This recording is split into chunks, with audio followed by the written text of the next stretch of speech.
नमस्कार किसान भाइयों। मूंग की खेती ग्रीष्म काल में किसानों के लिए किसी वरदान से कम नहीं है।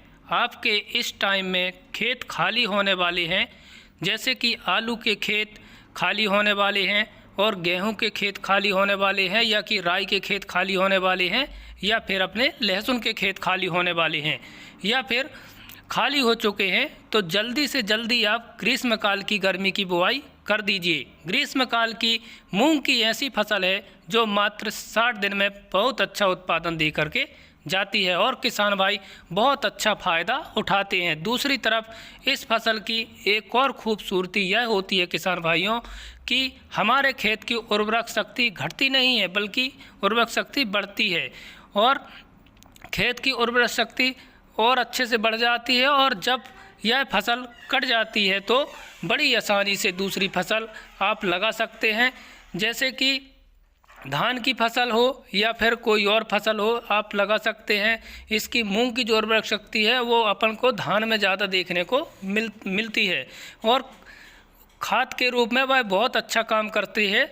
किसान भाइयों, आज हम बात करेंगे ग्रीष्मकाल मूंग की बुआई हमें कब करनी चाहिए और खेत की कौन सी वैरायटी करनी चाहिए और कौन सी खाद डालनी चाहिए, कौन से कीटनाशक डालना चाहिए। किसान भाइयों, वीडियो पूरा करने से पहले वीडियो को आप पूरा देखना। वीडियो अच्छा लगे तो वीडियो को लाइक कर देना, चैनल को सब्सक्राइब कर देना।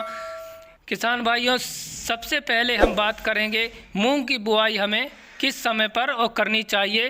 भाइयों, जैसे ही हमारे खेत मार्च में खाली हो जाते हैं, जैसे कि सरसों की कटाई हो जाती है, आलू की खुदाई हो जाती है और लहसुन के खेत खाली होते हैं और अपने जैसे गेहूं के खेत खाली हो जाते हैं, और हमें 1 मार्च से लेकर 20 अप्रैल तक जल्दी से जल्दी ग्रीष्मकालीन मूंग की बुआई फसल को लगा देनी चाहिए। किसान भाइयों, अगर आप और लेट मूंग की बुआई करते हैं तो आप बरसात के मानसून आ सकता है, जिससे कि कटाई की हार्वेस्टिंग की समस्या आ सकती है। इसलिए जितने जल्दी बन सके हमारे खेत जैसे ही खाली हो जाते हैं 20 अप्रैल से पहले मूंग की बुआई कर देनी चाहिए।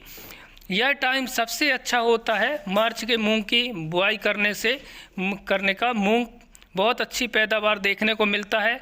मूंग के लिए मिट्टी की बात करें तो किसान भाइयों, आप किसी भी मिट्टी में मूंग की बुआई कर सकते हैं। आपकी काली मिट्टी हो या दोमट मिट्टी हो या हो फिर रतीली मिट्टी, आप किसी भी मिट्टी में मूंग की बुआई कर सकते हैं। बस आपको यह ध्यान रखना होता है कि भैया आपके खेत में अंदर अच्छी उर्वरक शक्ति होनी चाहिए। कोई भी फसल हो, फसल की ग्रोथ के लिए सबसे ज़्यादा उपयोगी होता है खेत में उर्वरक शक्ति। भाइयों, अगर खेत की उर्वरक शक्ति अच्छी है तो आपकी फसल भी अच्छी रहेगी और अच्छा ग्रोथ करेगी और बीमारियों से लड़ने की अधिक क्षमता रहेगी और अधिक उत्पादन देखने को मिलेगा। किसान भाइयों, सबसे पहला काम होता है खेत की तैयारी कैसे करें।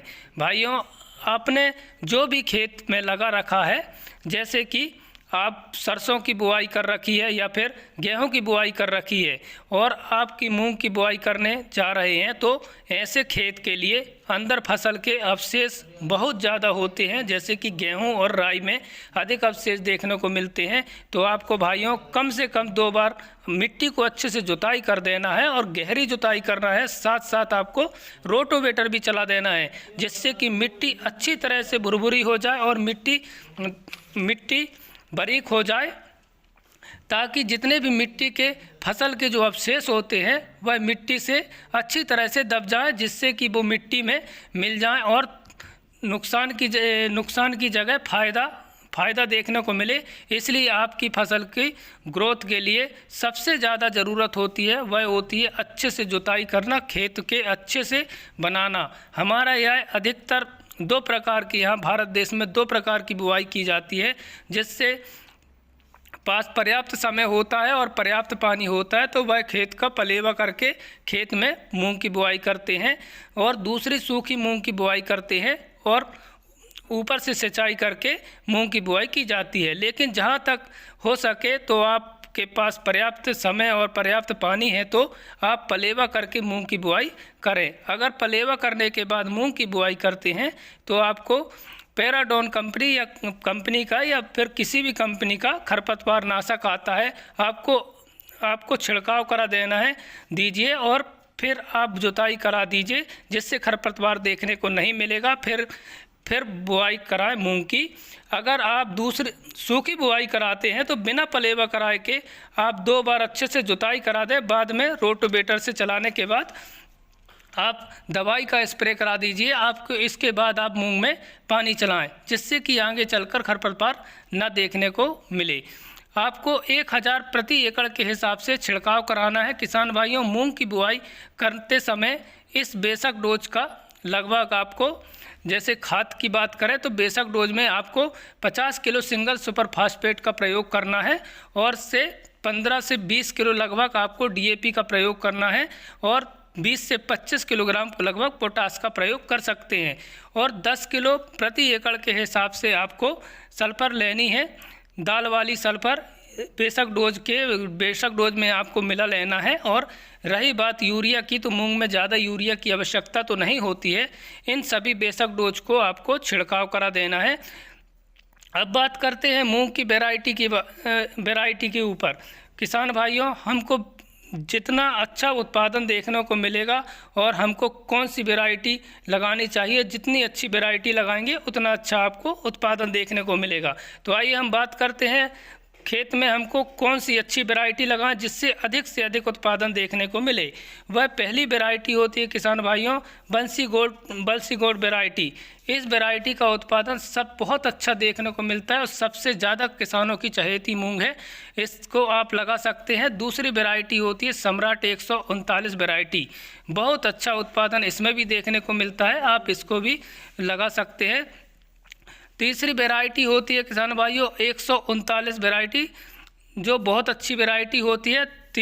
चौथी वैरायटी होती है 444 वैरायटी, ये में बहुत अच्छा उत्पादन देखने को मिलता है। और चौथी सबसे अच्छी वैरायटी होती है तलवार वैरायटी को भी आप लगा सकते हैं। तलवार वैरायटी भी बहुत अच्छी मूंग का उत्पादन देखने को मिलता है। उत्पादन आपको 7 से 8 कुंटल प्रति एकड़ के हिसाब से देखने को मिलेगा। वैरायटी में अगर हम बात करें तो बीज दर की मात्रा की बात करें तो 12 से 15 किलोग्राम प्रति एकड़ के हिसाब से आवश्यकता होती है। और बीज की बुआई करने से पहले भाइयों आपको यह आवश्यक काम कर लेना चाहिए, बीज की किसी भी कंपनी का फंगीसाइड लेकर के बीज का उपचार कर देना है। और बीज को उपचार करने के बाद बीज को सुखा लेनी है छाया वाली जगह पर, उसको अच्छे से सुखा लें, उसके बाद आप बीज की बुआई करा दें। किसान भाइयों, पानी की बात करें तो आपको 4 से 5 पानी की मूंग में आवश्यकता होती है इन वैरायटियों में, और 4 से 5 पानी में यह पक कर के तैयार हो जाती हैं। इस तरह आप मूंग की बुआई करा सकते हैं। अपने खेत में खाली होते हैं, जैसे ही आलू के खेत खाली होते हैं, राई के खेत या कि गेहूं के खेत खाली हो जाते हैं, आप मूंग की बुआई करा सकते हैं। किसान भाइयों, कैसा रहा मेरा वीडियो अच्छा लगा हो तो वीडियो को लाइक कर देना, चैनल को सब्सक्राइब कर देना। धन्यवाद किसान साथियों, नमस्कार।